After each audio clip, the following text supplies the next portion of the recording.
அபிராமி அந்தாதி பாடல் எண் 62. இந்த பாடலுக்கு நூற்பலன் எத்தகைய அச்சமும் அகன்றுவிடும் என்று சொல்லப்பட்டிருக்கிறது.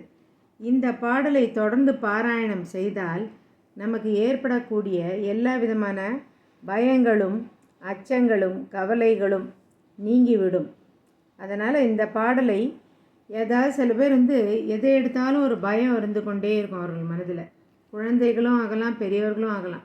அவர்களுக்கு அந்த மாதிரி இருப்பவர்கள் இந்த பாடலை பாராயணம் செய்து அச்சத்திலிருந்து விடுபட்டு நல்ல தைரியசாலிகளாக மாறலாம்.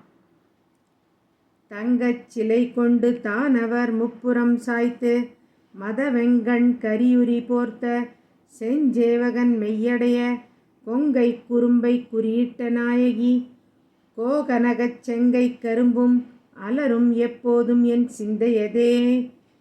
இதற்கு பொருள், பொன்மலையை வில்லாக கொண்டு அசுரர்களின் முப்புறங்களையும் எரித்தவனும் மதயானியின் தோலை உரித்து போர்த்து கொண்டவனும் ஆகிய சிவபிரானது உடல் முழுவதும் குறும்பை போன்ற மார்பாங்களால் குழைத்து குறியிட்ட நாயகி அபிராமி தேவியே, அத்தேவியின் சிறந்த மலர் போலும் கையில் விளங்கும் கரும்பும் அம்பும் எப்போதும் என் மனத்தில் நிலைத்திருக்கின்றன என்பது.